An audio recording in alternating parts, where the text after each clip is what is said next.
out of my bed. My back was really aching. My eyes were cherry red. It's just the morning after. I don't remember who was here. I'll eat a slice of that cold pizza and wash it down with warm beer. I got that not so fresh feeling from my head down to my toes. I think I had a good time. Heaven only knows. It's just the morning after. Lord, it's funky up in here. Help me now, yeah. I'll eat a slice of cold pizza and wash it down with warm beer. Yeah, you got it now, hey. Yeah, you got it now. Hey, welcome to the morning after with JP and Big Joe. It's me, JP. Big Joe is not with us. He's still with us. He's still here. Nothing tragic happened. So it's been quite a hectic morning here at the studios of the morning after. I got a text about an hour ago from Joe. Didn't read it. No, it was a voicemail.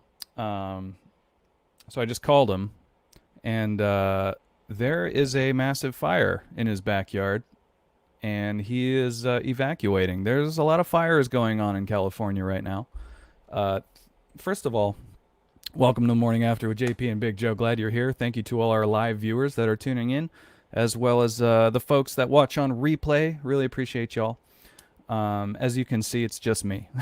Joe's not here. As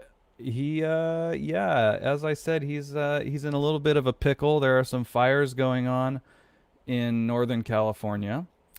I got a very interesting voicemail from Joe this morning. I'm gonna have Dominique play it for you in just a minute here. But it was unsettling. I wasn't sure what exactly I was listening to. So this is what I got from Joe this morning. Hey, I'm canceling today. I don't know, actually. There's a fire. I think I'm evacuating. Love you. Bye. Short and to the point. Obviously, he's got his hands full today. He's a little busy. I called him. He's okay, but he does need to get his shit out of there. He's got a lot of bass guitars that need rescuing. So if you're just tuning in, no Joe today. There's a fire near his house, and he's evacuating. I'll play it one more time just because it was. Hey, I'm canceling today. I don't know, actually. There's a fire. I think I'm evacuating. Love you. Bye. He really didn't waste any time there. As I said, I did call him. He is okay. Everything's gonna be fine. But since it was so last minute, gonna have to do this one without Joe. No worries. I've got a rerun lined up. Normally we're live here on Mondays, but today, thank you for tuning in. Got Dio's in the house. That's wild. Sending good vibes and energy to Big Joe. Indeed, we all are. That's scary shit, because there's only so much you can do when a fire is approaching your house. Oh, my cat's here. You're not supposed to be here.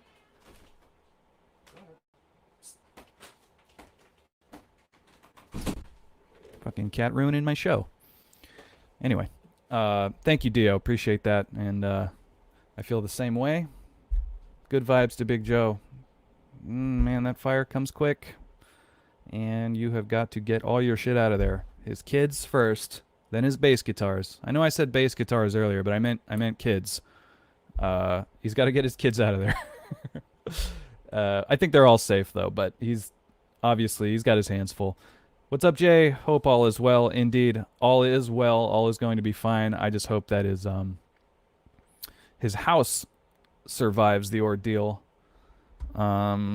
I think last year around this time we had Jeremy Power on the show, and the fires were like really were popping off near his house too, and I feel like half the interview with Jeremy was just talking about the fire.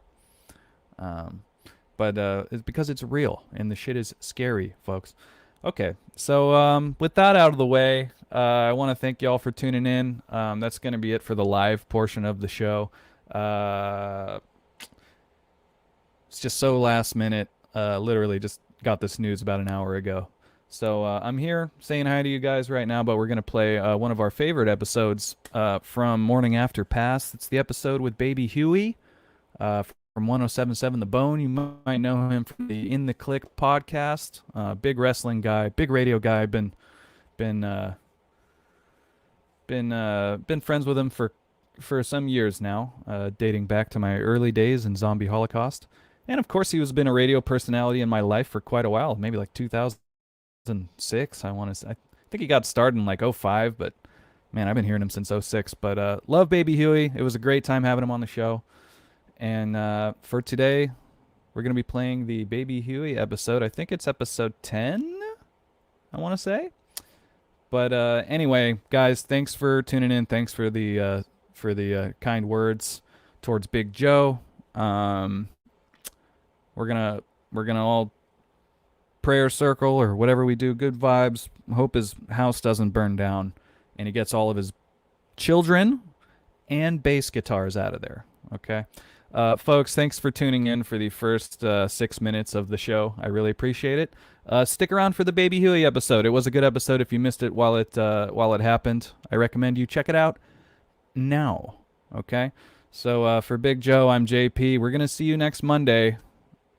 It's kind of a shame. We're just getting the show back on track, and a fire happens. But hey, man, that's the law of the land. It's the way the cookie crumbles. Anyway, all right, love you guys. We'll see you soon. Here's the Baby Huey episode, and we'll see you next week, Monday, 11 a.m. Nope, wrong video. Dominique, come on. Eat a slice of cold pizza and wash it down with warm beer. Yeah, you got it now. Hey. Yeah, you got it now. Hey, welcome to the Morning After. It's JP. There's Big Joe. How you doing, Big Joe?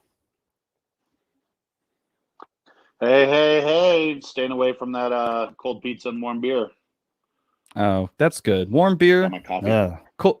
Cold pizza, much better than warm beer. Yeah. What are you drinking? Maybe if you mix them together. I'm drinking some really dark black coffee. Always. I remember I'd be like, Joe, do you want a coffee? And you'd be like, sure. Do you want anything in it? And you'd say, never. Gotta love that. We got caffeine, some serious lag going on. We got some real lag going on. I feel like yeah. Oh boy. Oh boy. We're off to a good start. Well, Joe, you're out there in Denver. I'm down here in hot Southern California. Well, I mean, we got to talk about the big news. Yeah, you heard about the big news. Everybody's talking about it. Some guy punched Rick Moranis in the face. Really? Did you hear about this? No. I've heard other weird news. Yeah. You see, I was going somewhere. You thought I was gonna say, so I begged. So apparently, it was a completely random attack. He was walking down the street in Manhattan. Another guy is walking the opposite direction down the sidewalk, and without any warning, just socked him in the face. Just socked Rick Moranis in the face. He's 67 years old, Joe. Damn. It's terrible. And then he like dropped to the ground. I don't think he was like I don't think he was like unconscious, but he was down. And like he went to the doctor. He said he hurt his head and his back and shit like that. And they're still trying to find the guy that punched him. I just read about this like an hour ago. That's funky up in here, man. It's terrible. The guy just kind of reemerged. He was in a commercial. And everyone was freaking out because it was like, oh, Rick Moranis is back. And then he's in the news again this morning because he got punched in the face. That's never good news. No, it's never good news. And then the president got the virus too. So that's another thing that happened in the news. Yeah. Starting off with a question here. What is the most illegal thing you Hueys own? Yeah, why would I talk about that? That's crazy, man. I can't talk about that. Uh-oh. I like that we're starting off with, yeah, that's a hot question. I like that we're starting off with user questions. I don't own anything illegal, sir. Right? What about you, Joe? You got anything illegal back there? No want to talk about it on the air? No comment. No comment. That's good. That's good. That was a trap. That was a good try. Good try. I like a good trap. So yeah, we got Baby Huey on the broadcast today. Very excited about that. He's going to be popping in here around 10:15er from 107.7 The Bone and the In the Click podcast. It's a podcast about wrestling. Yeah, I just want to say trigger warning. Warming. Trigger warming. I tried to say trigger warning.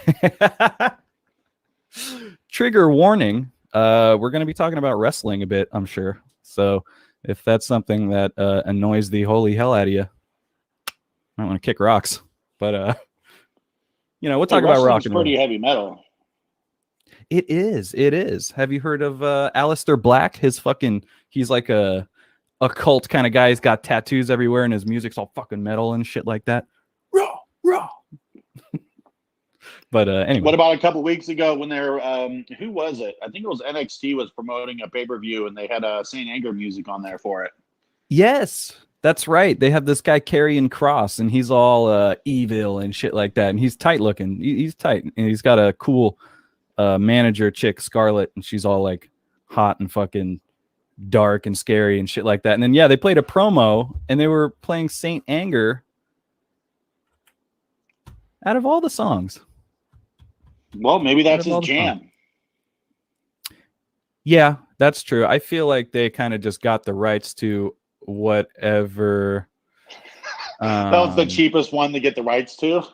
Yeah.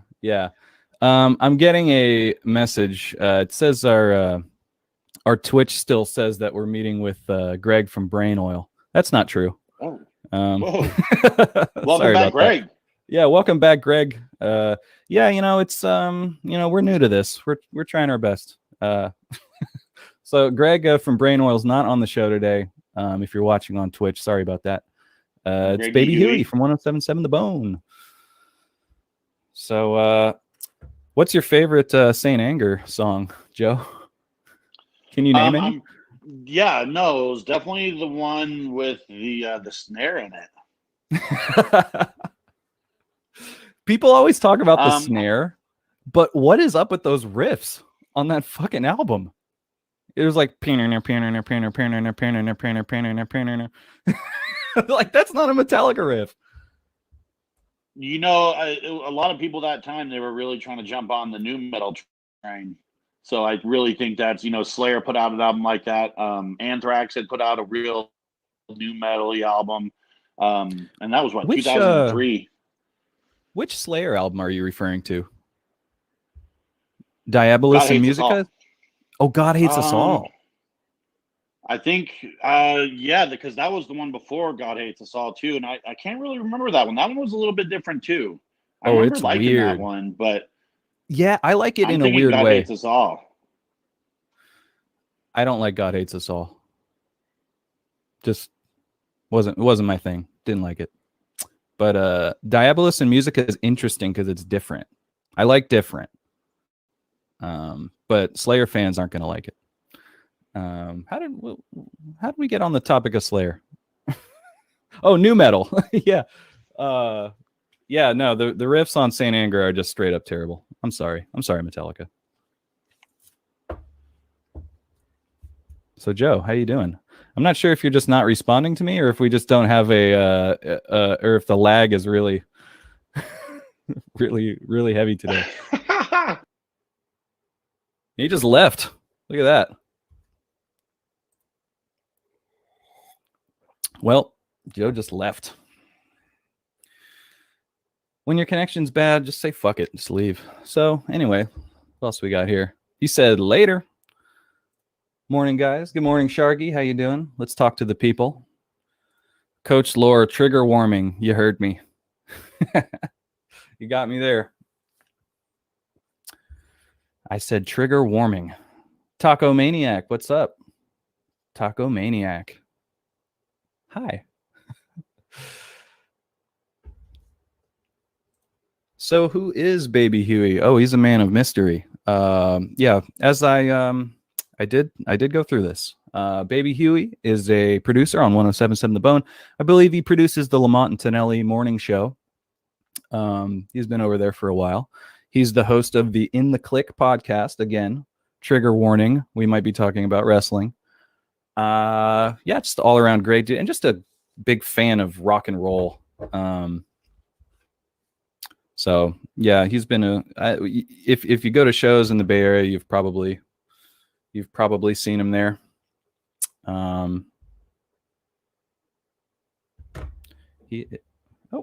think we got our buddy back.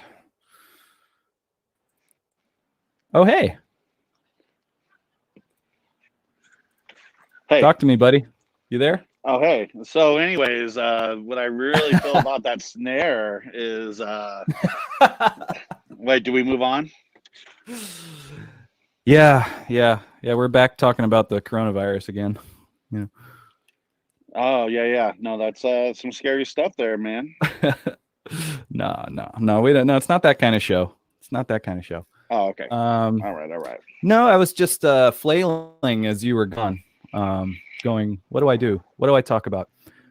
So I spoke about Baby Huey. Got a question here from with Folklore. How long have you been a wrestling fan, JP? I've been watching since WrestleMania 8, and I think that was 1992. Yeah, that was the one. Everyone hates that WrestleMania, but I loved it. What was that? Who was the headliners on that WrestleMania? Yes, it was Hulk Hogan versus Sid Justice, who would later be known as Psycho Sid or Sid Vicious. Yeah. And actually, it was a double main event. That was one of the main events, and the other main event was Ric Flair versus Randy Savage. That was a pretty good match, actually. That sounds like a good match right there. Yeah, and it was sick. And like the finish was all fucked up to the Hogan Sid Justice match because Papa Shango was supposed to come out, but he like missed his cue, so he came out hella late. And then Warrior came down and like saved the day. Like that was like the coolest shit ever when I was a kid. And I had the WWF magazine with Ultimate Warrior on the cover that came out like the next month. And I was like, sick, I'm going to take it into the bath with me. And I didn't know magazines couldn't go underwater. That was when I learned.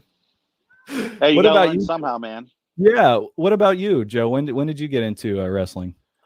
I was pretty young.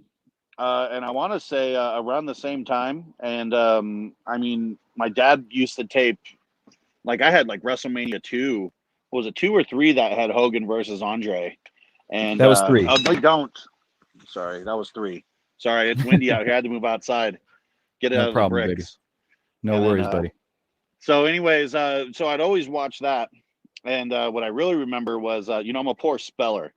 And in the 2nd or 3rd grade, my dad would always say, hey, wrestling's coming around. We could go to a local wrestling match. We'd go like to Oakland Coliseum and watch wrestling, but you got to pass your spelling tests. Ooh. And I used to cheat the hell out of those spelling tests so I could go watch, different people like Papa Shango live and the Big Boss Man and Nails. It was just a traveling circuit, so it wasn't like the real big guys.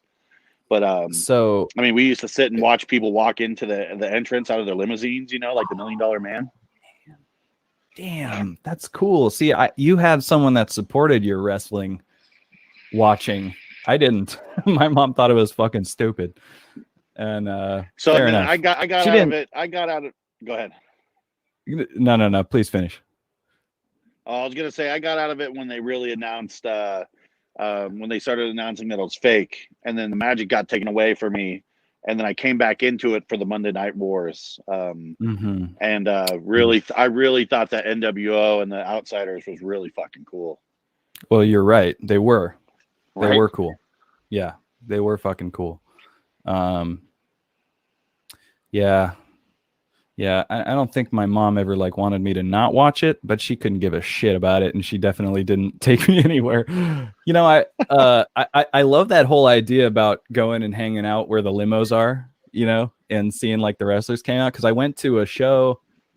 It was last year. It was the SmackDown 20th anniversary show, at the Staples Center, and Laura and I went, and as we were walking to our car, we walked by that exact area that you were talking about where all the wrestlers are coming out and waiting for their limos to pick them up. And so I was like, oh, let's hang out and look for a while. And people are just crazy, yelling crazy shit at these guys. And then we're like, okay, after we observed the wrestlers just as regular people getting into their fucking cars, they're not even doing a show. They're just regular people at that point, leaving the venue and getting into their car. But there's all of us wrestling fans out there going like, Booker T, the king. You know, so anyway, after that novelty sort of wore off, let's like, all right, me and Laura were like, all right, let's walk back to our car now. And we're walking, and I turn around, and walking right behind us, 5 feet behind us, is Jeff Jarrett. And he's like, he's walking to his like little bus or whatever. But it was so weird. We turned, I was like, oh shit, it's Jeff Jarrett, let's go. Let's not get in his way. You don't want to be on his list. No, I don't want to be on. No, that's Chris Jericho. Chris Jericho had the list. Okay, do you remember the list? Oh, Jeff Jarrett. Yeah, okay. Same. They look the same in my head. I forgot. Are you thinking of Jeff Jericho? Jeff Jericho? No, Jeff Jarrett had the guitar, and he right. He used to hit people with his he was with a badass Billy Gunn, right? Okay, so all right, you're partly. You're halfway there. Yeah, he'd come out with a guitar, and no, he came out with the Roadie, not Billy Gunn. His tag team partner, the Roadie, Road Dogg. Remember? Oh yeah, Jesse James. Okay. The Road Dogg. That's Jesse when James. I got out of wrestling when they got into it. So that I don't know. I didn't watch it as much.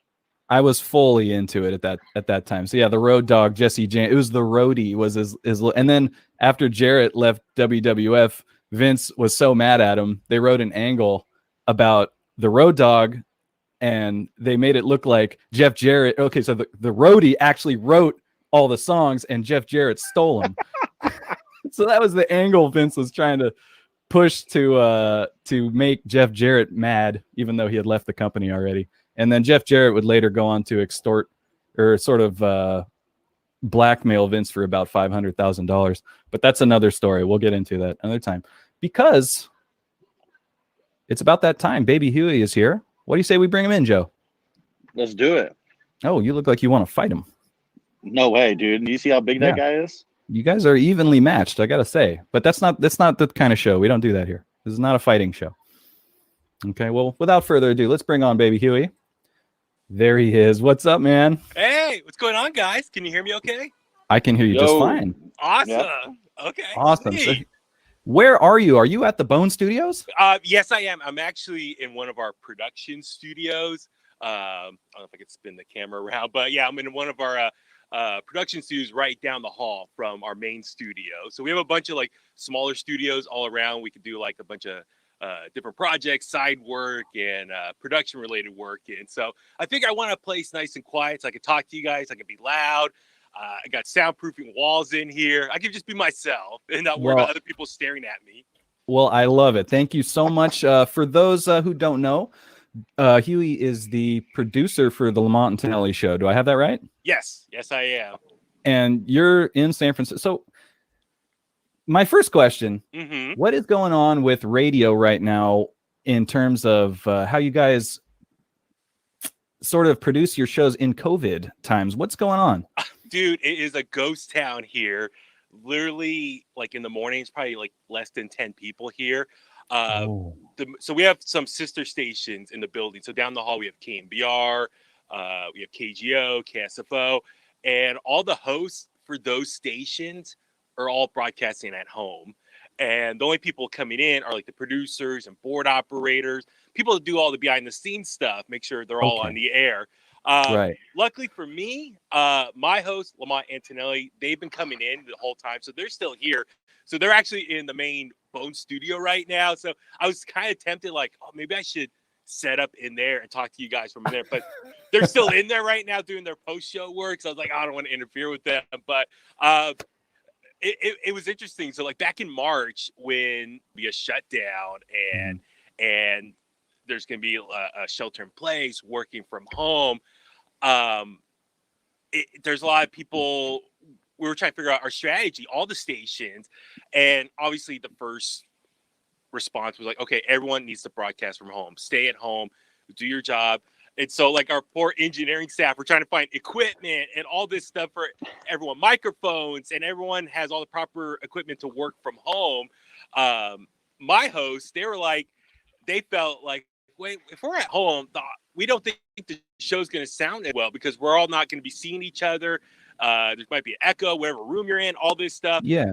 And so for them, they're like, well, listen, if everyone else is at home, theoretically, we're not around anyone. So we won't be exposed to anyone. So that was kind of the strategy. And for anyone who behind the scenes, how it looks. So Lamont and Tonelli, they're in a studio and they're already like 6+ feet apart on different microphones. So for them, they're already far apart from each other. Shasta, she is in a whole different studio, so she doesn't interact with them.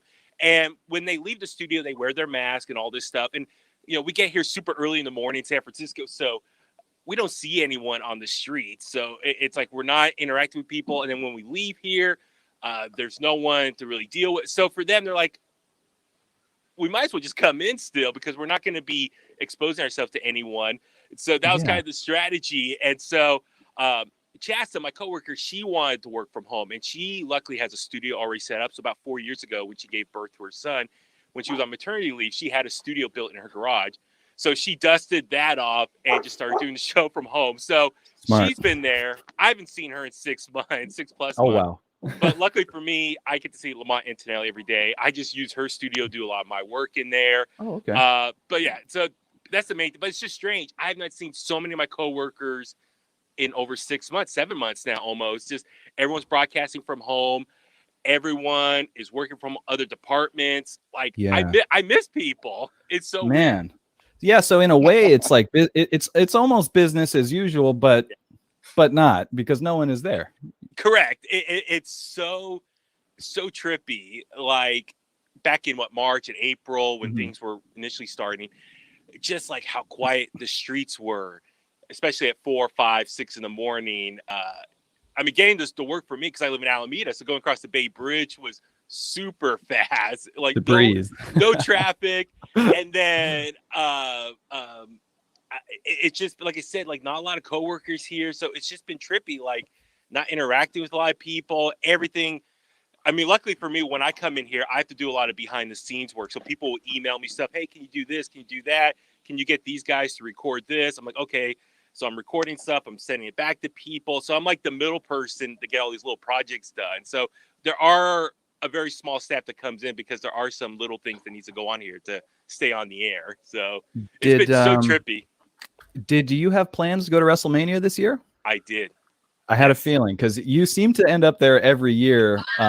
You're covering. Do you cover it for the Bone, or is that strictly for your? Yeah, it's kind of both. I mean, so the podcast started a couple years ago, kind of under the Bone umbrella, putting everything on the Bone website, and then sorry, Tonelli's walking by making faces at me right now. That's the tough part at this radio station. There's never like a true quiet hiding spot. Oh, that's great though.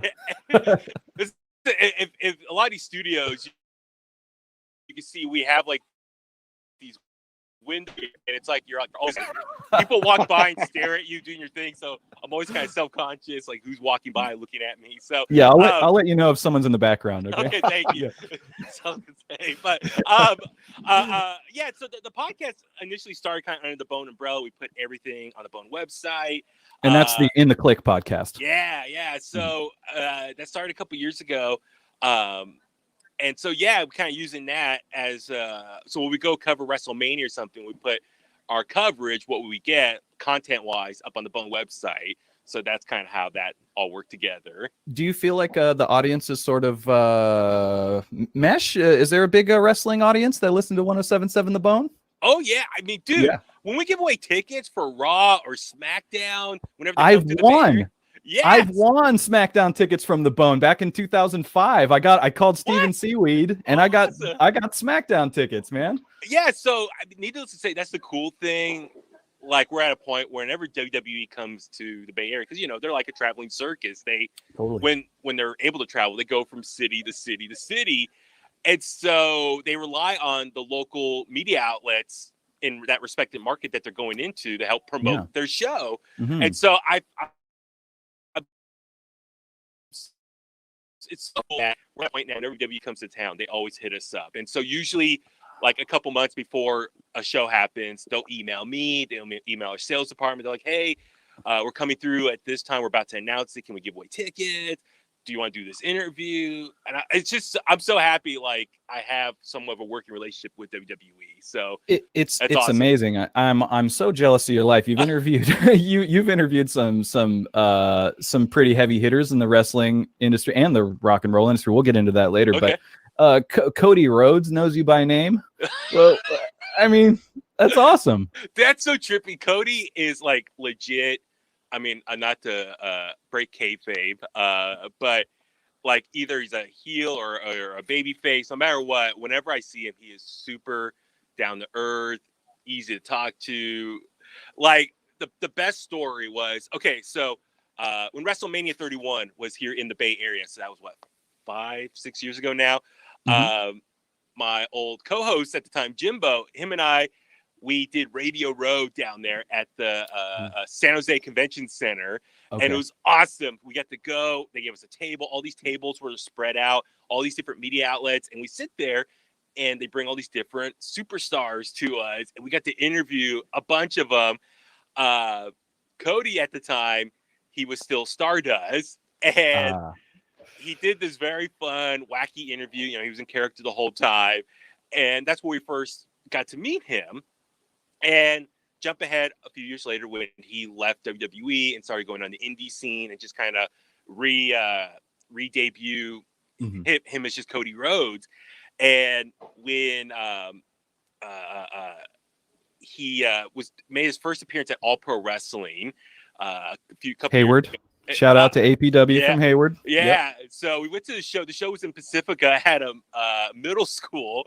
And we went in there, and we haven't seen Cody, I would say at that point, 2-3 years, maybe. So Jimbo and I, we got in line and we was like, let's go meet him. Let's go say hi to him.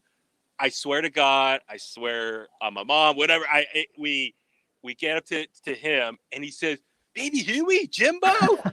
And I was like, yeah. I was like, dude, you won me for life, a fan for life. Did you remember me? And he said, "Hey, come here." And so we chatted up for a few, and it was super cool. And then, like, jump ahead when APW put on the show at the Cow Palace, and he was in the main event. He called in. We did an interview with him, and then a couple years ago, when he was with New Japan at the time, doing some stuff at the Cow Palace, he was doing these one-on-one interviews in this room, and Jimbo and I walked. Is this the ladies' first moment? Oh no, that's a separate one. Okay. Like 2 Please months continue. later. Okay. Sorry to interrupt. No, thank you for reminding me. So, so this is it was on Treasure Island. This like press conference for promoting the matches at On Treasure Island. Yeah, dude. I know. I was like, Treasure Island. When we got the invite, I was like, Treasure Island. Like, nothing happens there. Exactly. Like, I don't think I've ever stopped there. Literally, maybe to spin around if I like made a wrong turn and I need to go back to San Francisco or something. But so it's like some like little small school. I don't know what it was, but so we go in there and they have like all the different matches. It's almost like a boxing press conference. So each wrestler comes out, they take a few minutes to speak. The press got to ask questions. They had camera crews there. It was really cool setup. And then afterwards, they had one-on-one interviews or media time. And so Cody was in this room. So Jimbo and I went in, and we're all like squeezing in with all these other people. And I think me or Jimbo, one of us threw out a question. It's like, like pro sports where everyone just starts throwing out questions. So we threw out a question, and he's like, "Baby Huey, Jimbo!" Like, and he did that to some other outlets, people that were there, press people. He was calling them out. So kudos to Cody as far as he remembers people. and we'll even like rib them a little bit, in an interview setting. Yeah. That's He's cool. putting you over. It's your job to put him over. He's I putting you know. over. And so 2 months later, Jimbo and I did a road trip and went down to Long Beach because New Japan had a big show there. At the And Pyramid. I'm so sad I missed that show, dude, but oh man. so much fun. And so luckily, because of the Cow Palace stuff, we kind of built a relationship with Access TV, who was at the time the TV partnership with New Japan. And so we asked them, like, hey, can we come down to Long Beach? And like, sure, come on down. So we're like, all right. So Jimbo and I road trip down there. And so Cody had his match, and he just was the NWA World's Heavyweight Champion, along with the IWGP US Champion. And so he's doing his post-match interview. And so I'm filming this because I was like, okay, let's get some social media stuff out of this. And Jimbo, as people seen the video, probably, it's at In the Clicks Instagram. If you scroll down in the video, Jimbo went to ask a question, but then on the other side of the room, some girl from another outlet started talking at the same time, and Cody told Jimbo, "Hey, man, ladies first." and then he told but then he says, Jimbo. Yeah, he recognized him. Yeah. Get over here, Jimbo. And so Jimbo, he's over, then kneels down by the table with Brandy and Cody, and he's just sitting there, and he's like, you're part of this now. And so I'm filming this. Like, that's the thing. People give me crap my entire life that I document everything. And so I'm in this moment. I'm filming this. I'm like, this is gold. And Jimbo's smiling. I'm taking photos. I'm filming it. And so then Cody started asking, had the girl give her question. And so Jimbo's just standing there. And I think if you look at one of the old episodes of 10 Pounds of Gold on NWA's YouTube channel, or even New Japan's YouTube channel, if you just look up Cody Rhodes press conference or post-match press conference, Long Beach, you can see Jimbo in the video. So that night, him and I were looking on YouTube for all these different outlets uploading the video. And sure enough, Jimbo's on all these videos. And like, luckily for me, I'm filming this. So if you listen to my video, you hear me laughing. Like I giggle so easily. And so when this happened, I'm like, oh my God, this is a once in a lifetime moment. I'm laughing, and it was so cool. I mean, so yeah. Credit to Jimbo too. It could have been an embarrassing situation. Cody sort of made him stand in front of the whole class, essentially. You know exactly. What I mean? And he just sat there at the table with him, and he handled it. He handled it like a boss. It was awesome. So I mean, like, Cody has been like super down to earth, and I've been very lucky to kind of build. I should pick up the name drop. It becomes like friends with Chris Jericho. Yeah, like that to me is like really cool, and just kind of get to know some of these guys over the years. Like Chris Jericho, like, humble brag, like whenever he comes to San Francisco, he hits me up now to do an interview / hang out. Oh, that's awesome. Words can't describe it. If you had told like 10-year-old me that like these guys that I grew up watching in middle school and high school, the Attitude Era and all that stuff, that I become friends with them or know some of them, all that hard work, it was totally worth it. So that's incredible, man. And it is a lot of hard work. You've been at the Bone since 2005? 2000? Yeah, wow. Good knowledge, dude. Yeah, man. I studied. I was going to say, so trippy. At the end of August, I got an email from corporate. It's like, oh, we want to say happy 15-year anniversary at the Bone. I was like, whoa. Damn, it's like, oh my God, I feel kind of old now because I started when I was a senior in college, and now please here I am. Go into that. Actually, how did you get? Because I know you went to Cal, right? And you did radio at Cal. Yeah, Cal. Were you interning at the Bone while you were still at Cal? Yeah. Wow. So, talk about that for a little while. Okay, so a little backstory. I can't preach this enough for anyone out there who's trying to figure out what to do. Junior college. I did junior college for 2 years. I went to Laney College, played basketball at Merritt College. And then 2 years later, I reapplied to Cal, and I got into their program, mass communications program. And so I transferred the summer of 2004 was my transfer year. And so I was going to start fall 2004. And so that summer, I was like, you know what? Like, I want to get an internship. I want to start working in radio. And I emailed a bunch of radio DJs at the time and was asking for advice, how to get my foot in the door, all that stuff. All of them said the same thing: internship. I'm like, okay. Yeah. So, and this is the little backstory. So I applied to Live 105. And I could talk about them now. They're gone. Technically, they're a different. Well, what are they called now? I'm in SoCal. Alt 105.3. Alt 105. Okay. So they dropped the whole live thing, and yeah, they're not the same station as they once were. And so, listen, a little backstory. Like growing up in the Bay Area, as a kid from the 80s and 90s, I loved Live 105 at the time because growing up, I was a huge fan of grunge and punk, and Live 105 was playing all those bands, the modern rock bands that I grew up with. Like that was my generation. And so jump ahead to 2004. I was like, okay, if I had to pick a station to intern, it's like, of course I want to be one of the stations I grew up listening to. So I applied to be on their, I think at the time it's called Action Team. It's like their promotion team. I was like, okay, that's what get started. And so I applied. I had an interview with them. I was so nervous. It was my first job interview.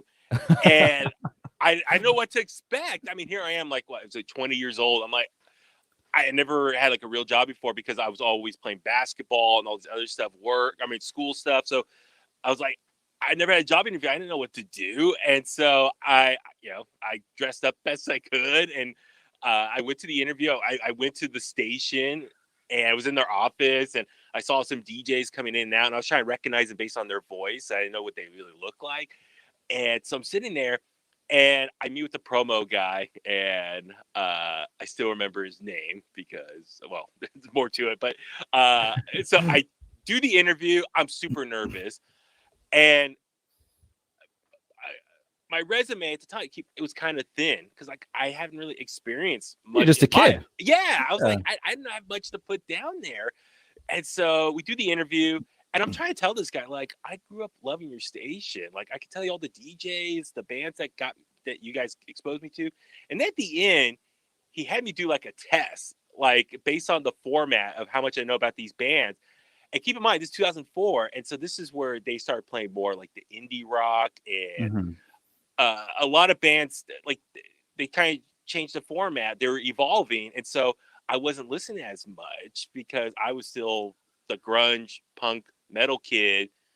So I wasn't listening to them as much. And so I didn't know the answers to a lot of these bands. And so I'm sure I failed badly on that test. So you failed a knowledge test with Live 105. Yeah. And I was like, what the F is this? And then a couple weeks later, I got an email that says, we found someone else. So, or the position's been filled. Thank you for your time. I'm like, mother effer. I'm like, I was so pissed.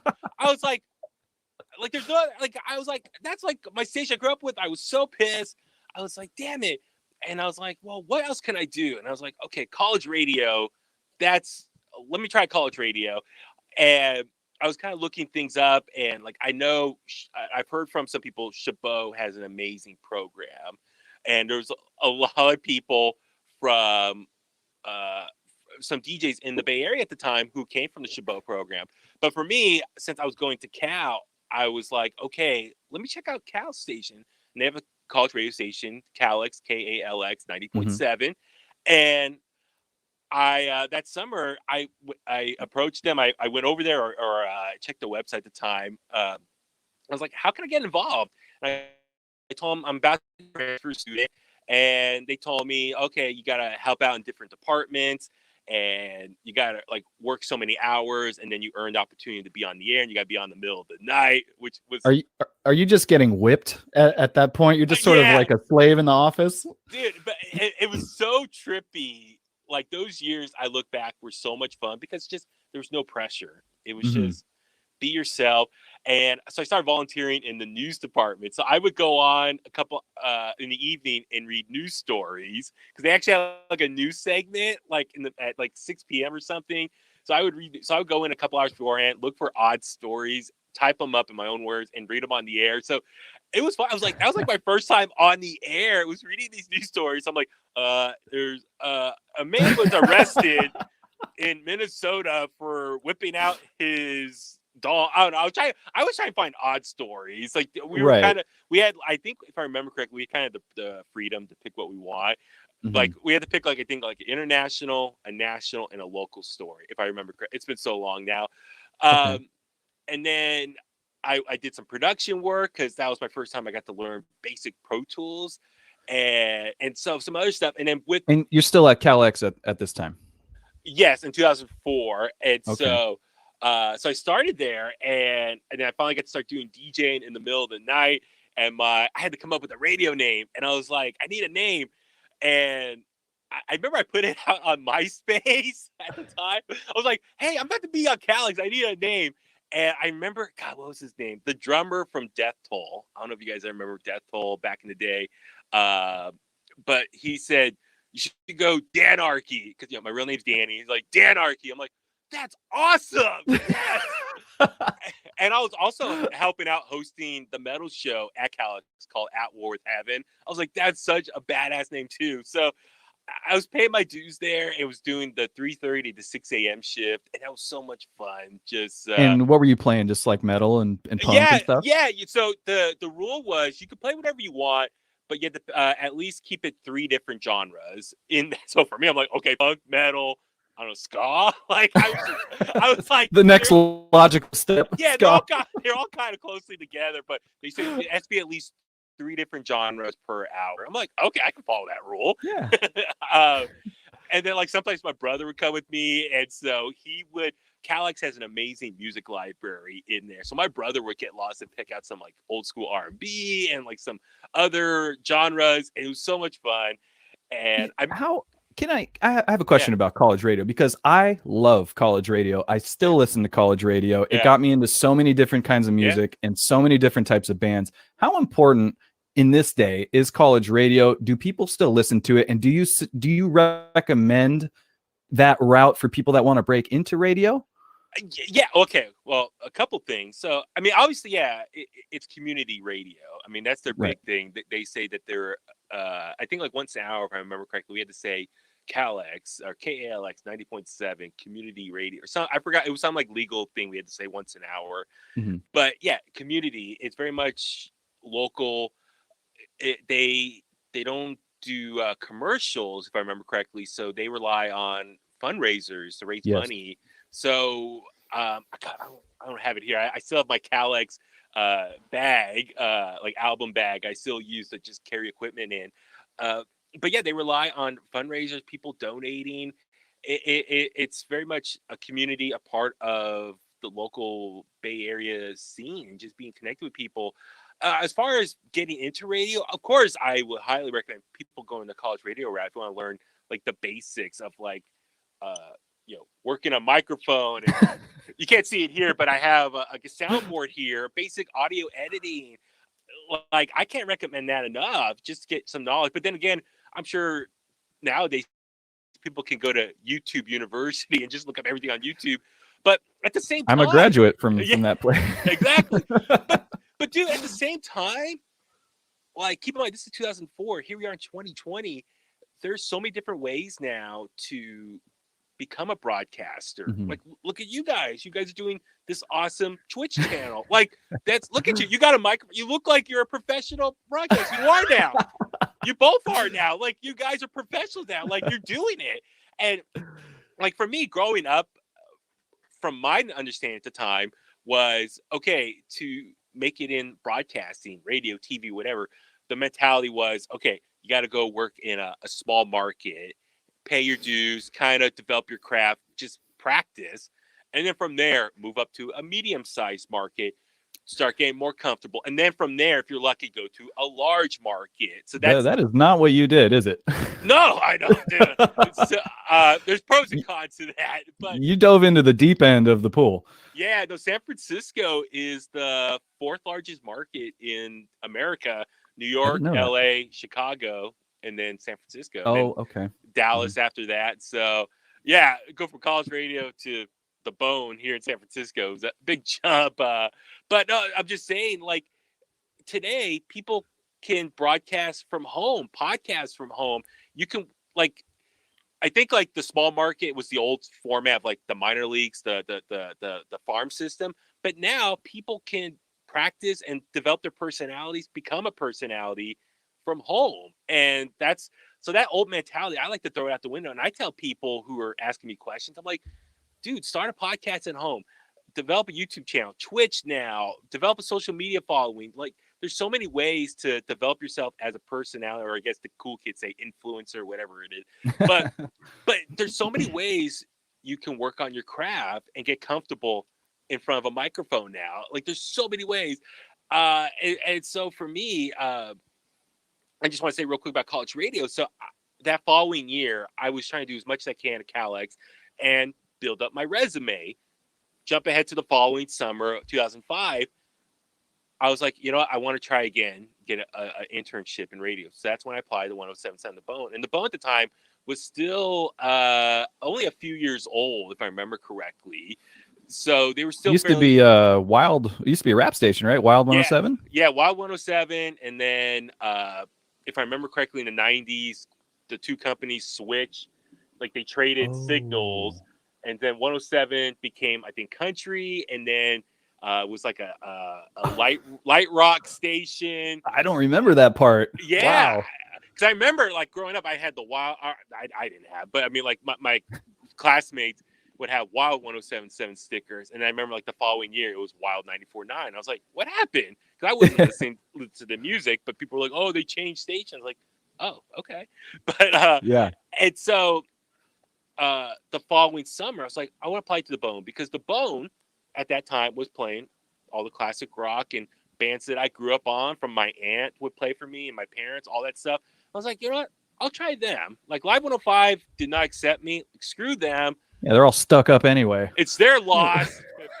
So I applied to The Bone, and this time around my resume was a lot fuller of all the stuff I was doing in college radio, and it showed them that I was really passionate about radio. I did a couple of interviews, and then I got hired in the promotions department. And my office day was Monday. I would come in, grab the price sheets, call the contest winners, send stuff out, do all the work, doing promotion events, all the grunt work, pay your dues. Mm-hmm. And so the old rule was, or it's kind of still to this day, but at the time was like, don't go in the studio until after 10 a.m. to grab the price sheets. So, if you start at 9:30, do some other work. I used to check the voicemails. I used to check emails to kill time. But sometimes I would sneak up early, like at 9:50, and I would go in there and say hi to Lamont and Tonelli, Stephen C. I would just start talking to them. Yeah. As I'm grabbing the price sheets, I'm making small talk and kind of get to know them that way. And then, so that's what I'm saying. Like, the importance of college radio, it helped prove to people that I was serious. Like, it was a great way, a stepping stone to figure out if I really want to do this, which I did, and then build up my resume, and then was able to use that to get a job from that. And so, so that's summer 2005. That's when I started working at The Bone and just try to make friends with everyone. And yeah, Look at you now. Yeah, the rest is history. There's a lot more to that, but yeah, that's the quick Cliff Notes version. Well, yeah, of course. And and about college radio, man, I just want everybody to, I love it so much. And I want everybody to just go find a college radio station and listen to it for a little while and understand what they do there, because it is it is like the Wild West of radio. You turn on sort of those lower, the 89.7, 89.9, and you get into these shows and you're like, what am I listening to? Like, what the hell is this? This is not normal radio stuff. And then you sort of wait till the end, and then some college student tells you what it is. And now all of a sudden I'm listening to college radio. Like, I got into it at a young age because I heard all these things I had never heard before, So, that's my rant about college radio. I mean, the Bay Area, between CalX, Chabot, and even San Jose State. KSJS. Love it. Dude, I remember I left a show at like the event center on San Jose State's campus, and I turned them on. It was like 90.5, if I remember correctly. And they were playing some badass songs. I'm like, what is this? And I'm listening on my ride home. I was like, oh my God, there's some cool songs that they're playing in bands.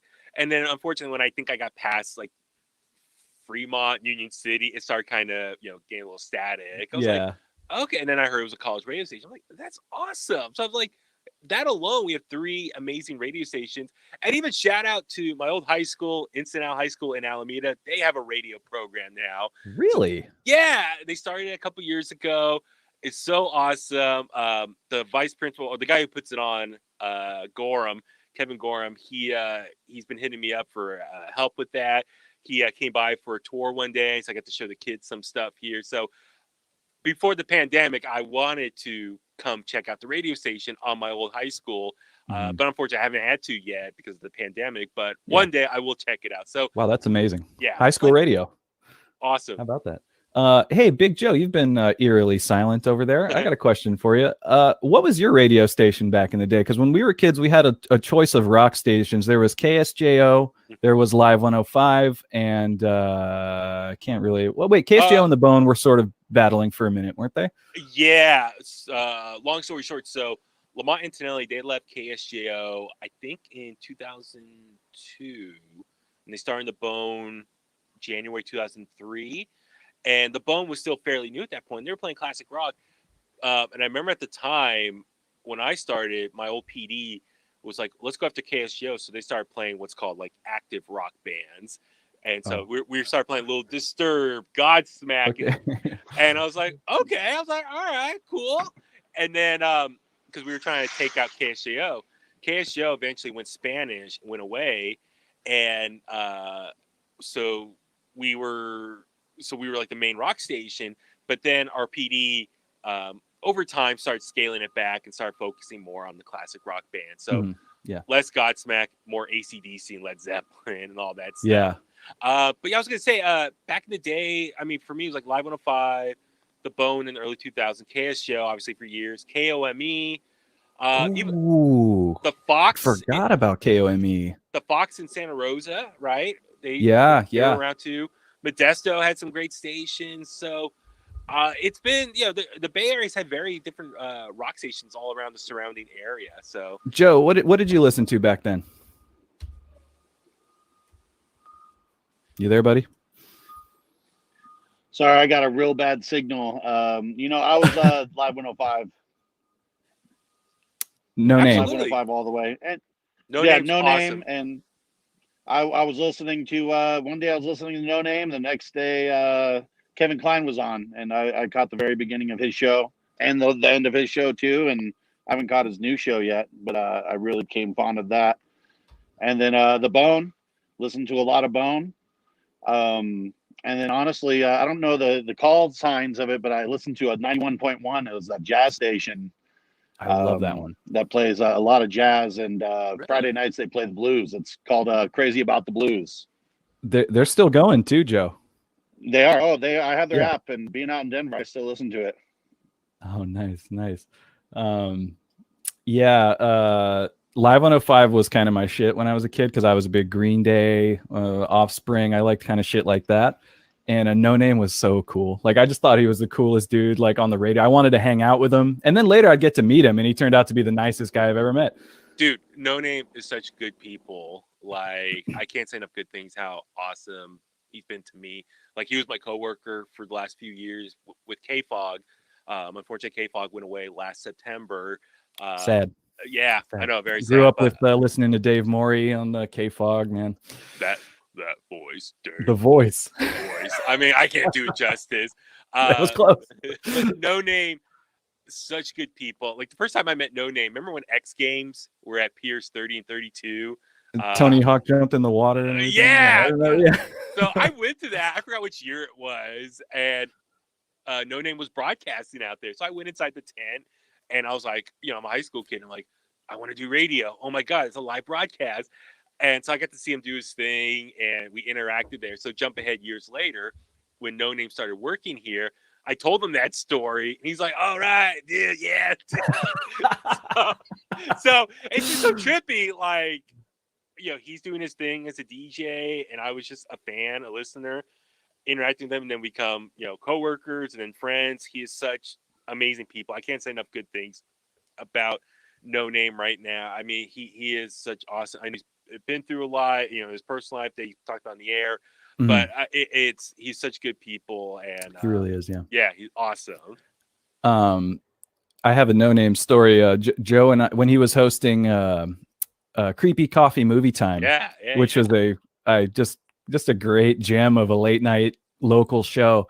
Our band, me and Joe's band, Zombie Holocaust, was on that show one time, and so we were there getting ready to be interviewed by No Name and Balrock. Balrock, yeah. Yeah. And they were trying to refilm this segment that apparently they didn't get everything. So they're trying to refilm this segment, and No Name is just barking at his producer. Like, his producer's like, no, we got to do it again. And No Name was going off on him. And I was like, whoa, I was not expecting to, like, I'd never met No Name. And I was like, whoa, dude, like, he's intense. Like, he's really intense. The guy was like, no, we got to do it again. And he's like, no, I'm not going to do it again. And then he did it again. He's like, no, that was fine. I don't want to do it again. So I'm like kind of scared now because we're next to go be interviewed by this guy. And we walk right up and he goes, hey, what's up, guys? Zombie Holocaust, Bay Area Thrash. Sick, dude. Fucking sick, man. I was like, thanks, man. And he was so nice to us. I guess he just hated that producer because, like, man, he was so nice to us. I felt bad for that guy because he got ripped a new one right in front of a bunch of people. But wow. No Name, what a great guy. I think he's out in Castro Valley now, which is my hometown. Yeah. He's still I think he's still out there. He's had, because when he left K-Fog, I don't want to speak too much for him, but he currently changed of career paths right now. So last time I talked to him, but he's still very much active with his motorcycle riding. If you follow him on Instagram, he's always posting stuff. I've been meaning to hang out with him, but this whole pandemic started. Like, this pandemic has put my whole social life on hold. No, this is how we hang out now, Huey. I know, this is it. Dude. This is it. Like, I want to hug you, or that's all I can do now. Well, baby, I know you're a busy guy, so we won't keep you for too long. I do have a couple questions for you before you get out of here. You've interviewed so many people in so many different so many different walks of music and walks of life. Who are some of the highlights that you've interviewed? Some moments where you're like, holy shit, what, I'm interviewing so and so. I know you're good friends with James Hetfield. You guys take bathroom breaks. There's a great picture of you hanging just sort of near James Hetfield while he's taking a piss in a urinal. It is such a great picture. But what are some of your favorite interviews, or just celebrity interactions? Not celebrity, but rock star interactions. Okay. I'm trying to think of which I can run down. Okay, I will say this: nicest rock star ever, Alice Cooper. He was super chill. He came in one day, was with Steven Seaweed, did a celebrity, Hey Mom, I'm on the Bone. I came in there, I was helping film it, I think, or whatever. So a little backstory. I was talking to my coworker at the time, Joe Rock, and we're like, dude, Alice Cooper's coming in. Should we do We're Not Worthy? We're Not Worthy from Wayne's World? And then Joe's like, nah, we probably shouldn't do it. He probably gets it all the time. I'm like, yeah, you're right. Like, let's don't bug him with it. And so he comes in, he does the interview, super awesome, fun. And I told him at the end, it's like, listen, Alice, I was gonna say when you walked in, say, we're not worthy. But I was like, I don't want to be that guy. I'm sure you probably get it a lot. Like, I'm just curious. Do people do that though? I'm just curious. He says, every day of my life. I'm like, oh, okay. Good thing I didn't do it. So yeah, you made the right choice. Absolutely. So please, people out there, don't bug Alice Cooper and say we're not worthy. He hears it enough already. But him and Joe Satriani are two the nicest guys ever. I can't say enough good things about Joe Satriani as well. Satch. Yeah. Oh my God, so cool. I got drunk with Sammy Hagar. That was awesome. Wow. He came in one day and was using our studio to be on another radio show at the time called Rockline.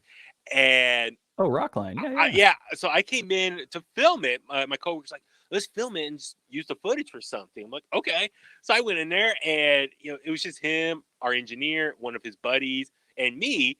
Sammy brought one of his tequila bottles from his personal stash, and it was like a different one that I haven't seen elsewhere.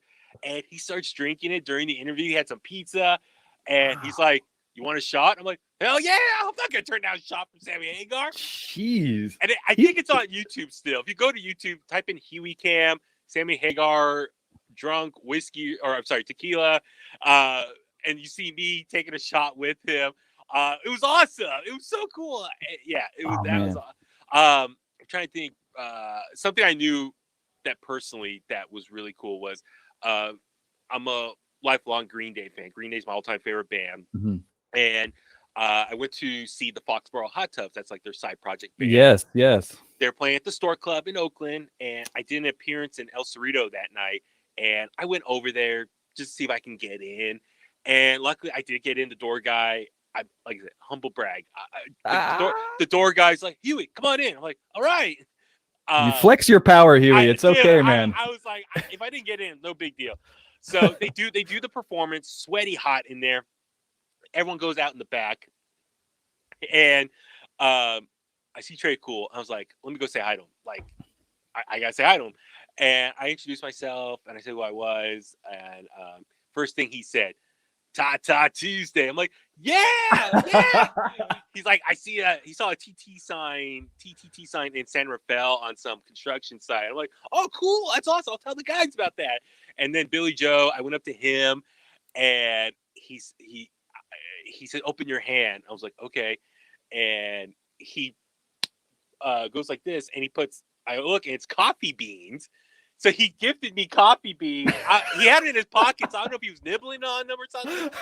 So I think I still have them somewhere. I cherish them. What? Just loose coffee beans? Yeah. So weird. I don't know. I didn't ask any questions. I was just in the moment, enjoying it. But I've been very lucky to get to know Billy Joe's family, his siblings, his kids, and just through the music scene and just through other events. And so I get to meet them a few times. And then, wow. I'm sure that's a real pinch me sort of moment, you know? Dude. So, okay. God, I'm sorry I'm rambling here, but no, please, man. This is what we do. Okay. So, Billy Joe's son, JoE, who plays in Swimmers, but the previous name was called Emily's Army. They played at the Uptown Oakland. I went to it, and I was at the bar. Mike Dern's standing there next to me, and we're talking. He's ordering things. I'm like, oh my God, I'm having drinks with Mike Dern. And then Billy's brother Dave says, come with me. So we go upstairs, and he says, here, I want you to meet someone. And he introduces me to Billy Joe. And I was like, I met him once already at the Store Club, but, you know, he meets a lot of people. So It was cool to be reintroduced to him there. And then, you know, just over the years, just interacting with them at various points. Like I keep crossing paths with them. And it's the best feeling because it's like, if you would told 10-year-old me, like, I'm interacting with Green Day, like the band that I loved, that I saw, you know, on MTV, on the radio, bought all their albums, you know, all the legendary stuff. I'm still pinching myself. But I was going to say, so they played at the Parkside, God, it was a couple years ago now. I went inside early, and Mike Dern was walking by. He saw me. He came over and gave me a hug. And my coworker saw it. So I was like, you're my witness now. You saw it. Mike Dern hugged me. One of the best feelings, though. I might have to. I probably should reshare this. So, Green Day was playing "Not So Silent Night," and that's Live 105's winter concert. Mm-hmm. I didn't listen. I work at the Bone. As much as I want to see Green Day, I felt kind of weird going to another radio station's event. Yeah. If someone takes a picture of you there, it's messy. Yeah. I didn't want to, deal with that.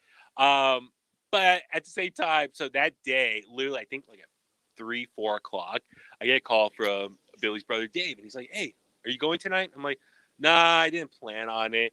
He's like, "Do you want to go?" I'm like, "Okay." Well, yeah. Correct. He's like, "All right, I'm gonna leave everything at will call for you." I'm like, "Everything?" I'm like, "Okay." So I go over there, I go to will call, and it's a ticket, a wristband, and a laminate. I'm like, "Okay." So I text him like, "I'm here." He says, "Hey, come find me down here." So we meet up. We watch the concert, and during the concert, it was during Know Your Enemy and during like the breakdown, like Billy Joe said, okay, because I'm laughing. He said, "Live 105, the best rock station." Oh my God, I'm totally screwing up what he said, but the best rock station in the entire world, except for the Bone. Oh, And I was like, because like when he said Live 105, I'm just standing there going, "All right, whatever." But then like that pause, and he said, "Except for the Bone." if you would have filmed me, I went, I was like, yeah. And I was like, fuck. I was like, I wish someone filmed this or I filmed it. Sure enough, I went to YouTube that weekend and was like looking, and sure enough, I found it. I downloaded it. Someone got it. Yeah, so I showed my coworkers, like, look, Billy Joe was at a Live 105 concert and said he loves the bone more. And so That is fucking punk, man. It's on my Instagram. I probably should reshare it just for the sake of it, but maybe I'll do that. I'll reshare it and say, listen to this interview for the full story. But there we go. But so it was so cool. And then after the show, I went backstage, and I'm so nervous. Like, I don't know what to do in those situations. It's them with their family and friends just hanging out talking, and I'm like, I hardly know anyone. And I'm a my big ass is walking there. Like, I can't blend in. Everyone sees me. And so I see Mike, and he's with his wife, and they were talking and stuff. I didn't want to interrupt, and so I wasn't there super long. And so, like I said, another humble brag. Mike Durn at that time recently started following me on Instagram, which I was still like, oh my God. Like, when he followed me, I was like, what? I was like, oh my God. I was so happy. Like, I took a screenshot and sent it to my coworkers. Like, look, he's following me now. And so, so back to that night. So I'm getting ready to leave, and I just tap like Mike on the shoulder. Hey, Mike, I just want to say bye. I'm leaving right now. Just say awesome concert.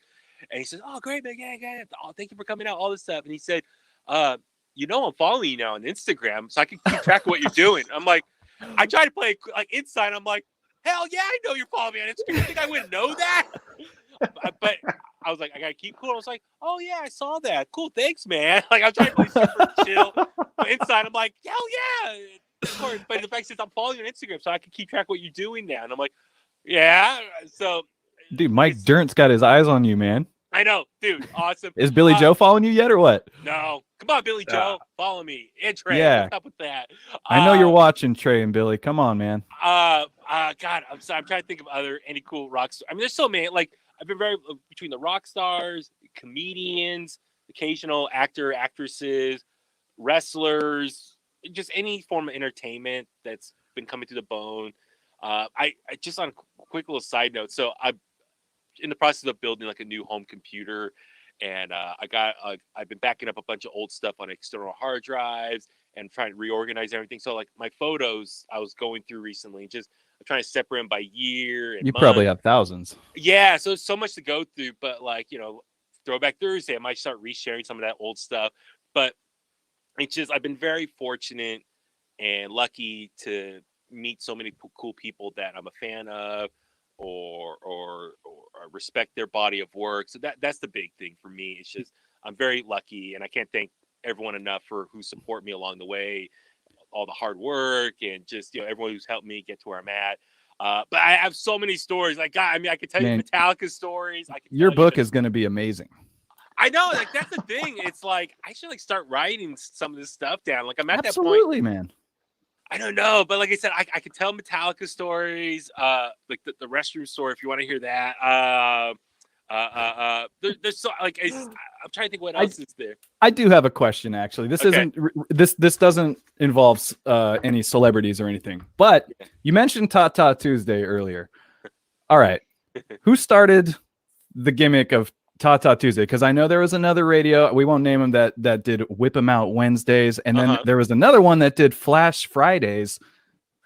That one. Yeah, it was Tom Likas. Do you remember the talk show host? Yeah. So he did Flash Friday. So who did this? Who was first? Who did it first? See, that's the thing. So whenever all this started, I was still, I think, in high school and college. Mm-hmm. So for me personally, I don't know. I just know when L&T came to the Bone, they rebranded it as Tata Tuesday. Okay. And so it was already in existence before I got there. So I don't know the full origin of who started first. It was already a thing when I got there. So I just was a part of it. And I did it, you know, for a couple years, you know, going out on the roads and every Tuesday, getting people to donate to the breast cancer fund. I would call in. Yeah. So it's been still a mystery then. Yeah, no, and I'm with you. And I know about all the other ones who've done it. So listen, like everyone is in different parts of the country. And so everyone's allowed to do their own thing, and True. at the end of the day, there's plenty of boobs to go around and enjoy. I mean, right? I mean, and for us, it was a good cause. Like, we were trying to raise money for breast cancer, the breast cancer fund. And It's not a competition. Yeah, it's for research and trying to find a cure for it. So, Right. like, we were, had a charity involved with ours. So we try to do good things around here. Yeah, it's not just misogynistic flashing. Okay, we're trying to raise money. Yeah, exactly. I appreciate it. Yeah. Well, Baby Huey, I know you're a busy man. Thank you so much for joining us. Thank you. From the bottom of my heart, we really actually, Joe, do you have anything to say to Baby Huey, man?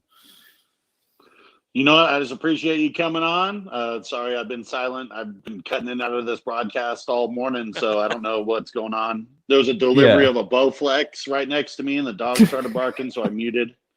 Oh no! So, can I ask for you guys? I mean, like, real talk. Like, what's the latest with music-wise, band-wise? Is ZH Zombie Holocaust like completely done? I mean, like, I love you guys and everything that you've done over the years. So, like, I mean, I know you guys all gone different paths. I mean, we all get older and go our different ways in life. So, well, I've retired, and Joe, what's going on with ZH? we're figuring out how to do this pandemic style. We've been meeting, talking on FaceTime and just throwing out ideas, and we do have something exciting in the works. Going to be changing things up a little bit, and I'm real excited for it. And I don't plan on being out in Denver forever, so I'm hoping to the Bay Area we're gonna, things will start clearing up. We'll hit some studio. My goal is to write as much music as possible, and then when things open up, we're hitting the studios, and you'll see a lot of music from a lot of people, I think. Yeah. Especially like the guys from Fog of War just released something. They're keeping busy. I hope everyone's keeping busy, putting their heart out. Yeah, and that's the other thing too I wanted to say to you guys is, like, thank you for, like, all the years of music and entertainment. I mean, but no, real talk. Like, think about it. Like, listen, I know there's been a lot of documentaries about, like, the Bay Area thrash metal scene from, like, the 80s and stuff like that. And I know, like, things changed in the 90s. There was grunge, there was the punk revival, all that stuff. But then, like, by the early to mid 2000s, I really like to say there was, like, a second wave of thrash metal popularity all over the place. But, especially here in the Bay Area, that scene, and, for me, that was, like, my high school / college, post-college years. So, and you guys were part of that scene and, like, part of bands that I loved. And so I hope one day someone will take the time and, like, properly document that era of the Bay Area metal scene. Yeah, thank you so much for saying that, by the way. That warms my heart, man. And about the documentary, I think now is a good time to make that documentary, or maybe 5 years from now, because there was a documentary, but it sort of came out during the whole re-thrash movement. I forget what it's called, but there is some kind of, like, documentary on the rise again of Bay Area thrash metal. Okay. And I think ZH is actually featured in it. I think Nick and Dan from ZH are in there. Oh, but really? yeah, like I said, it sort of happened during the movement, the thrash thing, and it's sort of, I don't want to say it's fizzled out, but I have in the past, so I'll say it's fizzled out. But I mean, people. That was a good time. Yeah, I mean, just like, but that whole time period, because, like, for me, high school and college, I was going to, like, a lot of underground punk shows at, like, Gilman, the Hazmat, Burnt Ramen, all these different venues putting on shows. And then I noticed that kind of crossed over into, like, this thrash metal scene. And so for me, my brother and I, we were going to as many as we could. I mean, Gilman, I know Blake's I went to an awesome show at Blake's. I think it was Blake's. Warbringer, oh my God, Bonded by Blood, I think it was. And so but there was all these bands, like, that were, like, on Earache Records and Nuclear Blast. I mean, all these amazing bands, but here in the locally, all over, from Sacramento, Sonoma, here in the Bay, in the East Bay, South Bay. I mean, like, it was so much fun to have so much of this music, and I was like, this should all be documented at some point. I mean, but then, for me, like, look, I still wear my Municipal Waste hat to work. I mean, like, I love, like, Municipal Waste, Warbringer, all these, like, there was, like, a big second wave of, like, thrash metal, crossover, all that stuff. So it's like, I really want to see that properly documented. But like I said, like I love seeing you guys, supporting, watching you perform. It was so much fun, all that stuff. And I mean, if people, keep playing, by all means, that's awesome. I know, like I said, people go in different paths in their lives, things change, evolve, scenes come and go as well. But like I said, I can't thank you guys enough for just all the great music that you guys have done and just the fun times, good times, man. It's all it's all about. My heart. Thank you so much, man. That makes me feel good. Yeah, thank you, man. Appreciate that. Congrats on you guys doing this whole Twitch thing. Like, it's awesome. Like, no, like, I know. I'm sorry, I keep rambling here. You're probably like, dude, I gotta move on. But no. Like, long story short, like I said earlier, like I'm trying to build a new computer. Like, I want to jump on this. This is so awesome. Yeah. This is the future. I mean, Twitch, podcasting, YouTube, all this live streaming, creating shows and putting it online, people tuning in. I mean, this is awesome what you guys are doing. So please keep it up. I'll be hitting you guys up privately, like, for advice on how to do this. Like, I'm getting all the equipment together. Like, literally last few days, I've been getting all these Amazon boxes delivered to my house. And so, I'm talking to you on a built computer myself. So if you need any help with that, feel free to contact me at any time. Totally geek moment. AMD or Intel? AMD. Okay, good. All right, that's what I bought. All right, sorry. Well, I had to think about it. I was like, it's been like 3 years, but yeah, AMD. Dude, I've been like, I'm trying to sound techie. Like, I spent literally a couple of weeks looking up stuff on YouTube and all these different experts on what to buy. That's all you need. That's all you need is YouTube. And so I was on YouTube and I bought this stuff on Amazon, and like I said, it's all been coming in. Now I got to go to probably like Central Computer next week, have them build it out for me. Well, feel free to bother us anytime about that, okay? And so, like, I might be hitting you guys up for advice on how to actually do the Twitch thing and doing stuff more from home. I mean, it's awesome what you guys are doing. Like I said, kudos and props to you guys. Respect for all that. So, no, but thank you for having me on. Like, I would love to come on again. Like, you can see, I have a ton of random stories to talk about. I have so much. I'm at that point now. I'm old enough where it's like I have plenty of stories to talk about now. So I have so much. Like I said, I've got Metallica stories. I got all these various bands and comedians, trips to the Playboy Mansion. It's like I said, there's so much. Like I said, I'm humble bragging right now, but yeah, there's so much we can have some fun conversations with. Check out this picture I found. Can you see that there, Huey? Whoa, nice. Yeah, hair. that's Slaughter by the Water. Yeah. Which one was that one? Is that the that's one?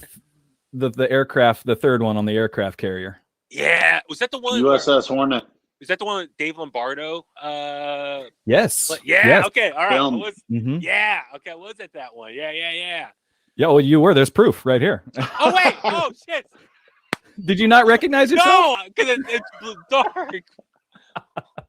That's you, me, and Big Joe, and then there's you, me, and Big Joe, and then Lurby from the band Witch Haven is there too. Oh my god, I'm such an idiot. Oh my god, that's a blooper. You think I'm just showing a random picture?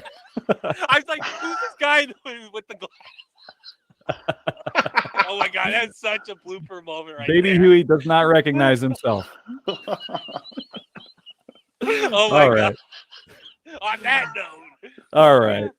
Get out of here, Baby Huey, man. Thank you so much for joining us today. It's been a pleasure. One of the best interviews we've had so far. So I really appreciate it, man. Anytime, man. Like you said, I can be in this luxury studio. Hopefully I'll be at home. I can do more stuff at home too. So yeah, get that home studio cracking, man. I know it's awesome, man. So no, thank you guys. And thank you everyone for listening. Follow me, social media, subscribe. That's great. Subscribe to In the Click on Apple Podcasts, Spotify, Google, or on the major platforms. So, and at In the Click on social media, and Baby Huey 83 on Instagram and Twitter, and Baby Huey Official on Facebook, wherever. Just Google. At this point, Google Baby Huey 107 Center Bone. You can find all my handles there as well. Honestly, I think you're more popular than the character Baby Huey at this point, because if you Google Baby Huey, there's more stuff that comes up of you than the actual the old cartoon character. Yeah. He's old news, man. Old news. All right, man. Thank you so much. Everybody check out Baby Huey In the Click podcast. He's Baby Huey 83 on Instagram. As he said, you can find him anywhere. Thanks a lot, man. We'll see you soon, okay? Thank you, guys. Talk to you soon. Thanks, man. What a guy. Dude, what a nice guy. What a guy. Jesus. That was good. Sorry about the bad connection. I think I finally got it figured out. That's okay. Yeah, you look great now. You know what? Pretty much, to be honest, half the time I just hear. Oh no, really? Yeah, and then when man. you guys stopped talking, and I realized you asked me something, I'm like, Yeah, there was an awkward silence there for a sec. But anyway, yeah, what a guy, Baby Huey. Everybody check out what he's got going on. Listen to 107.7 The Bone. We've got some comments here. Let's check them out. Let's see. Hey, what's up, guys? What's up, Marak? Oh, it's Marak. What's up, dude? Yeah, we got. He's doing his Twitch stream too. Is that right? Yeah, him gaming. That's right. He added me on Twitch. Everybody check out Marak, his Twitch. Let's see. We got a comment from the great Dan Souza. KFJC rocks. Always playing the weird stuff. And pre-COVID, they have an awesome program having live bands play in their record vault. See, that's the kind of shit college radio does. I love that. Do you ever listen to college radio, Joe? You know what? There was, and you guys probably covered the name. There, being in the Bay Area, so like where I was further away from you, so I couldn't get San Jose. But there was a radio station at night that played metal, and I bet you guys covered it, but I just didn't know where it was coming from. But I knew it was a college station, and I think that's what drew me to college radio. I was just scanning the dial, and then you hear some random like metal, like Doom or something. Like, whoa, what was that? Exactly. Yeah. Like, oh, this is college radio. They play metal, real metal. I want to say DVC, which is the local community college near me, or used to be near me. That's in Concord. I think they had a nighttime, and that's what I would definitely get. DVC. One of their professors is a rock and roller. Oh, really? Did you know that? Yeah, no. One of their professors is in the Lord Weird Slough-Feg. What? Yeah, what man. A great band. Yeah, the Lord Weird Slough-Feg. Everybody check out Slough-Feg. It's awesome. Great Bay Area band. Absolutely. I've seen them a handful of times over. What venue do they always play out in San Francisco? Bottom of the Hill. No, I've seen them at another one. Oh, no? You had to go up a bunch of stairs. I got to open for them once out there. Oh, you lucky dog. Yeah, it was a fun time. Wow. It was I can't remember. It was probably like 2009. Polar Knight says, I love that beard, dude. You're so lucky, Big Joe. And then he goes on to say, tried to get a beard, but my girlfriend told me if I get a beard, she grows a 70s bush. And after Googling and seeing what sadly can't be unseen, babyface it is for me. Fair enough. If that's what you're into, you don't like the 70s thing, that's all good. Let's see here. JP. Oh, let's see. Oh, no. Dan. Oh, got Nick Gomez saying what's up to Huey. We'll call him Danny. I try to call him Big Huey. Dan. Yeah, but his name is Danny. As he sort of peeled back the veil for us and said, my name is Danny on the show. So I do feel okay about saying that. JP isn't retired. Second album, Stray Rebel Bullet. That's true. I'm in another band called Stray Rebel Bullet, and we have an album coming out. Thank you that's my fiance. Thank you, Laura, for making me plug my own stuff. I don't love to do that, but I do sometimes. Hey, it's a great band, though. I mean, there's no shame in it. Oh, here we go. Dan's still tuned in. It says, Joe, it was Elbow Room you were thinking of with Slough. That's right. They do play. It was the Elbow Room, and they play that venue. I've seen them like 3 times there and got to open up for them once over there. And it was pretty awesome. It's a real small venue, isn't it? I've never been there. Yeah, it's an upstairs. No, it's pretty decent size from what I remember of it. Okay. It was pretty packed when I was there. I mean, not huge, but I mean, it wasn't like a small. I guess it's a smaller one. Yeah. Yeah. You know, maybe 100 people.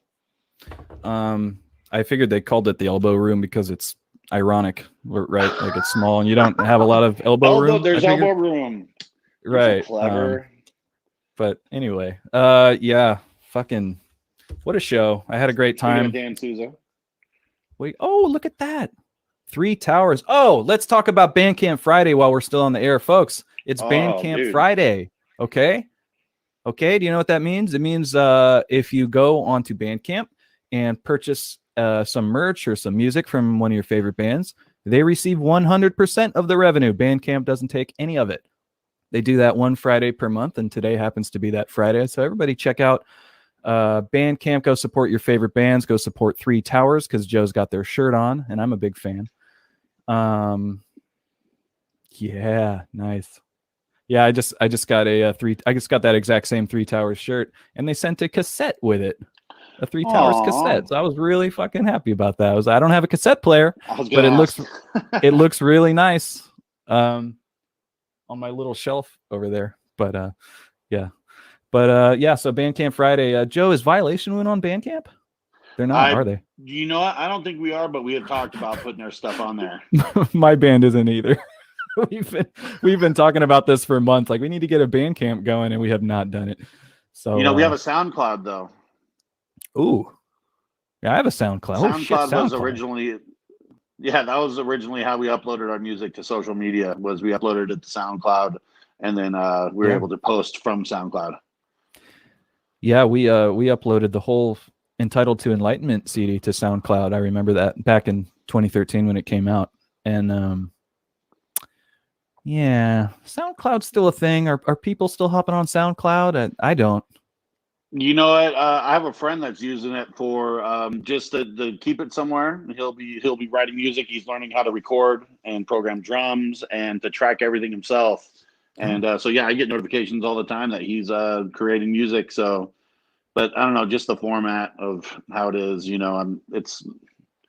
I don't know, but I'll say there's a couple bands on there that aren't around anymore that I definitely go to SoundCloud to listen to exclusively. One's like the only way you can hear Missile. Yep, this band called Chud Missile.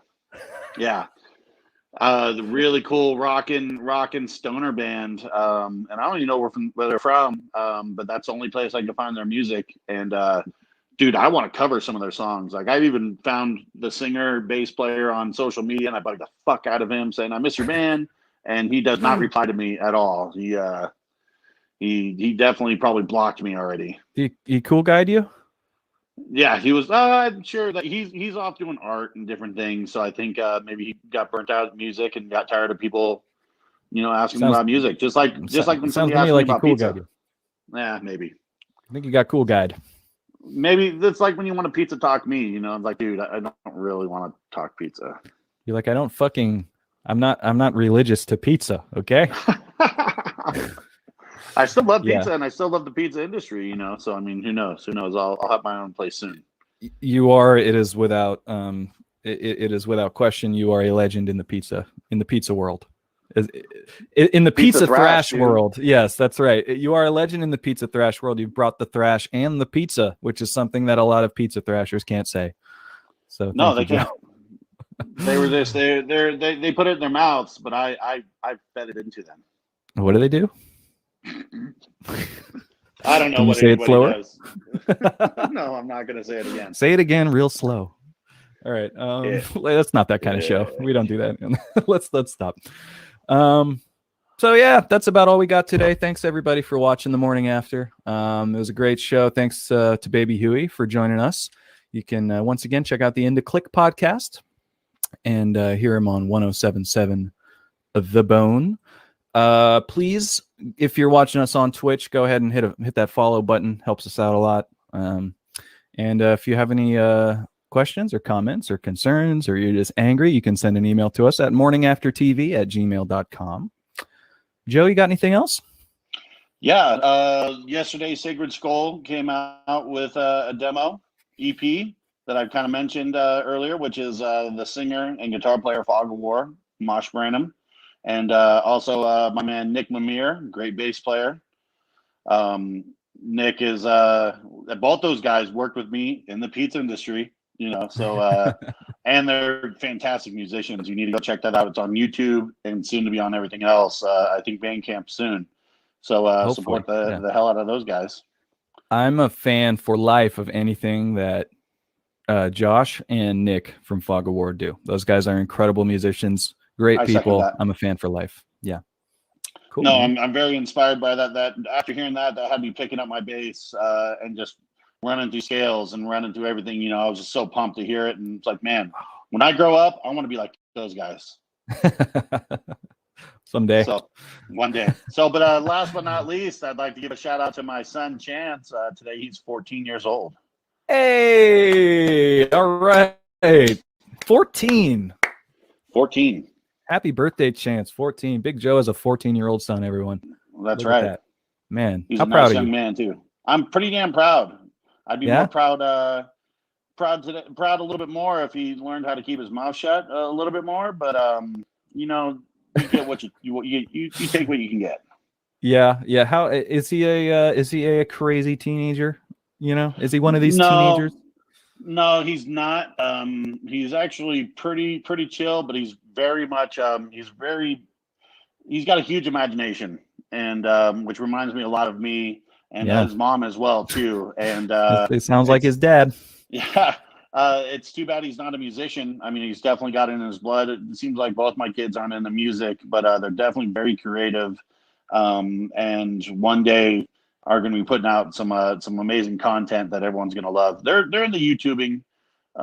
They think it's lame that I'm doing this. They're like, yeah, I'm not following you on Twitch. You're weird, Dad. You and your death metal. And, So I think you're doing fathering right then if your kids are fully embarrassed by you and right. they don't want to support you.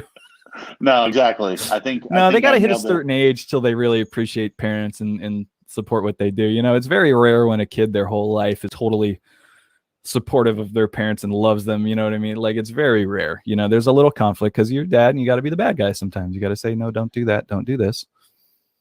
You damn bastards. Anyway, you damn bastards. Anyway, happy birthday to Chance. Hey, who's on drums for Sacred Scroll? You know what? Actually, drum machine? It's a drum machine. It's not Nameless my place Ghoul? to say. I know Josh programmed the drums, and they're very good. It's not my place. We'll say we'll say it's a person. It's a character. It's Josh Branham, not Mosh Branham. I don't know. Maybe we can get Joshy on here and talking about it. I'd love to have him on. I know he works in the morning on Fridays. Yeah, that is the issue with having a Friday morning show. Some people just straight up tell me, I'm at work, man. Can't do it. Go, can you go to the bathroom for 30 minutes? Yeah, man, we had Huey on a lot longer than I thought, dude. Like, I was worried. I was like, man, I feel like he has to go back to work or something. But no, he was down. He was down. That's awesome. So, all right, let's end this shit. This is our longest show so far. Thanks everybody for watching. I think I said all my shit already, so that's about it. And Joe, you've been great, man. Oh, you're such a beautiful, beautiful human being. I appreciate you. No, you are. You are. Tell me that I'm a strong, skinny young man. You are. Did you see that picture of you from 2012? Oh God, I was so thin. Baby Huey was so fat compared to me. You were a little thinner. I was a lot thinner. Yeah. Well, we'll get you back there. Yeah, you know what? A couple sessions in the Warrior Room, and I'll be back at it. There we go. Check out the Warrior Room. Yeah, man. We gonna do that hot chip challenge next week or what? I think we're gonna need to. I'm preparing for it. I'm actually afraid because I was thinking. I was like, oh, we should do that on the morning after. Everyone's doing it, but fuck it, no one's seen us do it. And I'm reading reviews of how people handled it, and they're like, "Oh, terrible stomach pains for like 2 hours." I'm like, "Oh no, that's what I'm afraid of." Like only 2 hours. I don't care about the heat and the burning. I just don't want to be in pain in my stomach. I have a sensitive stomach. They maybe probably didn't chew it all the way, and it just dropped in their stomach and then burnt their stomach instead of their mouth. Oh, so you think chewing is the answer? Yeah, get all that pepper worked up in your broken down with your saliva and all that fun stuff. Maybe staying hydrated too might help work that through. Okay. All right, stand by. Maybe we might have a hot chip challenge next week. Let's see. Well, apparently it can cause ulcers. Our resident nutritionist with folklore. No, it can cause ulcers. Yeah, I don't want an ulcer. Well, we'll think. Well, I guess we have some pondering to do then, Big Joe. Maybe we could get Jeremy back on here, Germ Warfare, and get him to do it for us. I never thought about that. We can get someone to do it on our show that isn't us. Oh. Marak. Hey, what's up, guys? All hail Zombie Holocaust. Thank you, man. Hey, you want to do a hot chip challenge? If Morak versus Jim Warfare. yeah, if I'd love to see someone do the hot chip challenge. He says hell yeah. Dude, Says hell yeah. that's what's up. I gotta say, man, Marak, I don't recommend it. It looks insanely painful, and we don't want to be liable. we don't want to be liable if We'll you're have the contract stummy. written up for next week. There we go. All right. Well, I'll get busy on that contract, and we'll see you guys all next week. Okay? How's that sound? All right. For Big Joe, I'm JP. This is the morning after. Thanks, guys, and we'll see you next week. Bye now.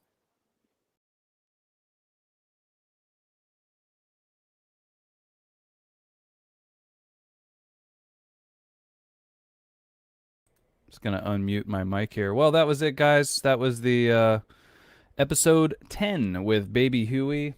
Aired it about a year ago at this point. Folks, if you're just joining us, well, the show's over now, but there was a fire near Big Joe's house, so we had to scramble, and so I went and replayed episode 10, went over it at the start of the show.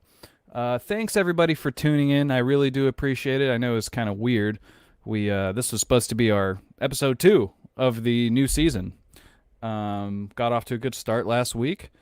Was ready for today, and then got a scary voicemail from Joe saying that he was evacuating. But I think everything is okay. I got a text from him about 10 minutes ago. Says we are good. So, all right, there it is, guys. Joe's good. I'm good. Thanks for tuning in on this rerun of the morning after, although I was here with you the whole time. Yeah, appreciate it. You know, unforeseen circumstances, acts of God, sort of prevented this episode 2 of season 2 from happening. But we'll be back next week, and hopefully all is well then. Once again, thank you for watching. I'm JP for Big Joe. It's been the morning after with JP and Big Joe, and we'll see you next week. Thank you so much, guys.